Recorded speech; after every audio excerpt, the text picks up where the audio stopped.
Hello, everyone.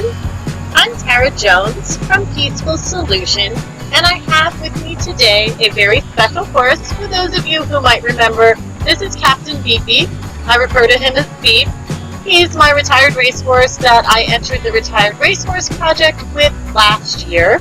You also might remember him as the Makeover Rematch winner at the Pennsylvania Horse World Expo this year.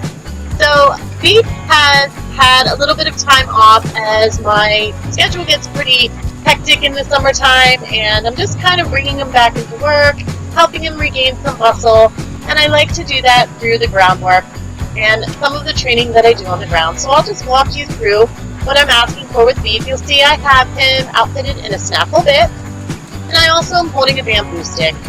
And in the beginning, Beef is pretty flat with his movement. He tends to drag his feet. You'll see a lot of dust flying, and what I'm just asking him for is basic forward movement. You'll see right there I go ahead and tap his hip, and I'd like for him to give me some lateral cervical flexion as he's doing so. And I'm always constantly reminding him to reach up with his right hind foot as he's stepping up into my contact and my hip. So you'll see that I take the stick and I tap in different places.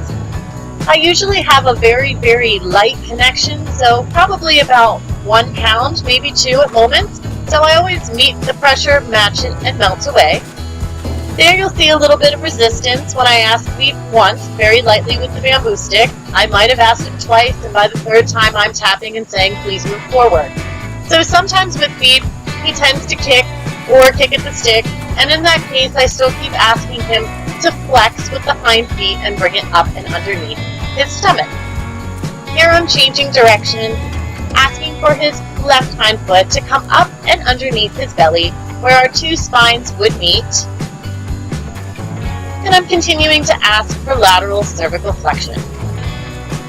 As he starts and begins to soften, I'll ask for his hind foot to start to adduct towards his midline. You can see he did a little bit of it there. And then I might ask him to back up a few steps. Later on, this turns into one of the groundwork exercises that I developed called the Super S. And here you can see he's stepping up and under with his right hind foot and crossing over in front of his left hind. And one of the things I have to chuckle, because Beef has this thing with his right front foot, and you'll see here, he does not like to be touched at all with the bamboo stick. He will literally just, exactly what he's doing there, just almost become like he's going to bow, or he'll just hold his foot up. And in that case, I just keep tapping. I don't tap harder, I just keep tapping. And what I'm looking for is for him to put his foot down. So this would be the opposite reaction, because a lot of times this is how we start to ask for a bow, or how we start to ask for the horse to lay down. But in this case, I'm just asking Beef to please put his foot back down on the ground and not be startled by the bamboo stick, and just keep stepping in a normal fashion. So again, I'm asking him to come forward. You'll see that I'm applying a little bit of upwards pressure as I do for polo. Sorry, we go a little bit out of the screen here, but we're coming back. A lot of times when I work alone, I just set up the camera and film some sessions just so I can personally see how I can enhance or help train my own horses. And you'll see there he just stepped across with a nice lateral movement. Whoop, there I end up holding a little bit because he wanted to lean down on my hand. And here I'm just pulsing with the stick and asking him to step up and under with that foot. And again, sometimes I use the bamboo stick almost like a magic wand. So that magic wand is just going to point and tap where I'd like him to move or create energy. And here you can see again, we're going back to that right front foot. I really just want him to feel comfortable with it. There I go ahead and pet him for a second. He tries to block me on that side. I come back over. We just continue working through it. There's really no need to get excited, no need to add a lot more pressure than what I was already doing. And right there I just go ahead and slide the stick over his back and let him know he's doing just fine. He doesn't have to get excited. Beef is a very mellow horse in terms of mental, and he basically goes with the flow of every exercise that I usually ask him for. And like I said, it's been a while. I'm bringing him back into work. So as this session progresses, you'll see his feet have a bit more energy than when we first began, and that's really what I'm looking for. So at some points in time, you'll see me asking him to move laterally. Here I'm actually asking him to step backwards in a diagonal line. And for the Super S exercise, what it's going to begin with is I always ask for slinky down neck, that's the first S, in a circle. Then once the horse is giving me a nice lateral cervical flexion, so here you can see he is actually lowering the pole, and this is going to help him relax all of the three main neck muscles. There I ask him to back because he wanted to walk through it. And I just ask him to set back with his body. So the second step of the Super S, you'll see what he's doing here, is swiveling the hindquarters. So the right hind foot will come up and underneath the belly, and he'll eventually stop the front foot as the hindquarters moves underneath. And then the third step is going to be shoulder, shoulder back. And again, with that right foot, I'm just asking him to put it down right there. He did, so I'm leaving him alone. And then the fourth step would be to step forward in a straight line. So you'll see me incorporate that in moments where I'm asking for that slinky down neck, as I am here, to relax all those neck muscles. And then I might go ahead and ask for him to swivel the hindquarters. And then I'm going to go ahead and ask him for shoulder, shoulder back. And once he backs up, I'm going to ask him to step forward in a straight line once again, and I might go ahead and change direction. So most of the time when I'm doing any groundwork, and it's for just balance and mobility and motion, to change the posture of the horse, to take the tension out of the muscles. Whoop, we're coming back again.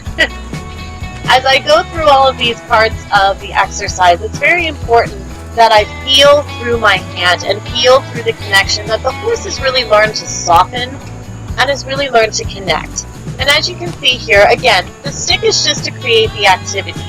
I don't use it as a whipping stick. I use it as an attention getter or to create activity in the areas of the horse's body that I need to liven.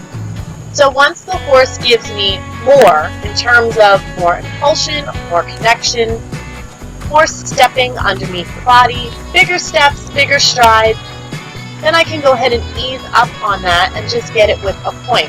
Here we are once again with that right front foot, and I think this is the moment where he finally just puts it down and says, okay, I understand what it is that you're looking for. And you can see I just keep tapping.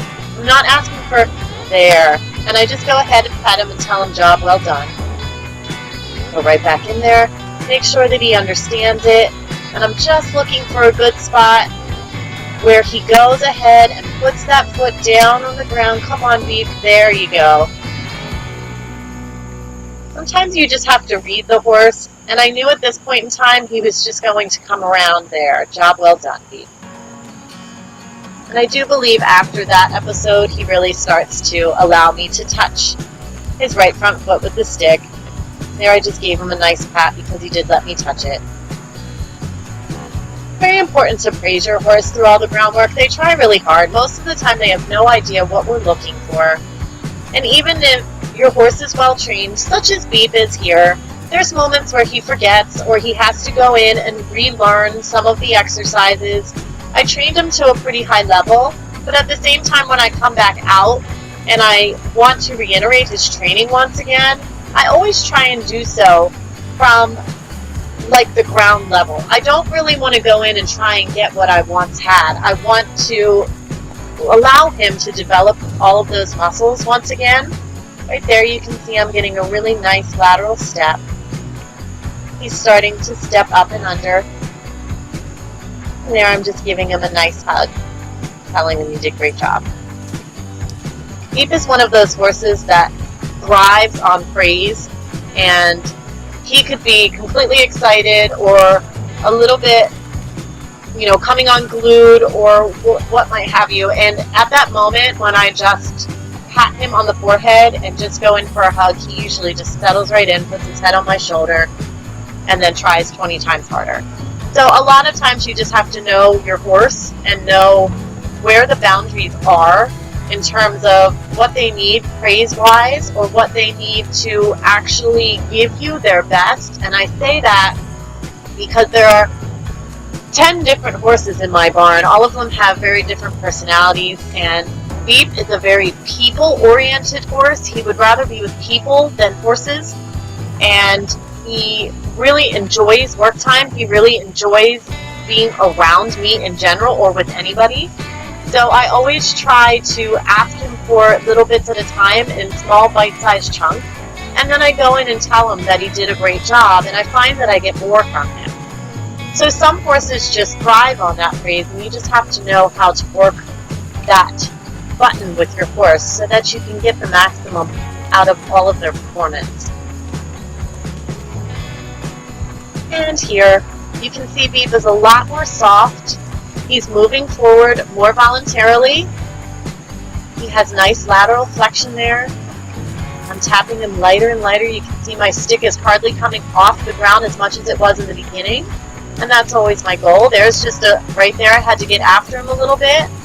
And you'll see me here, I'm going to get after him just a little bit and say, hey, come on, give me more. I want you to cook this up a little bit, and I really want you to engage your hindquarters and start driving forward with your hind instead of pulling yourself with your front end. There, very nice. A lot of times he just needs that gentle reminder every now and then right away he'll come back to me, and here you can see now he's starting to give me more. And as he's giving me more, there's the shoulder, shoulder back. There's the step forward in a straight line. Here is the slinky down neck in a circle.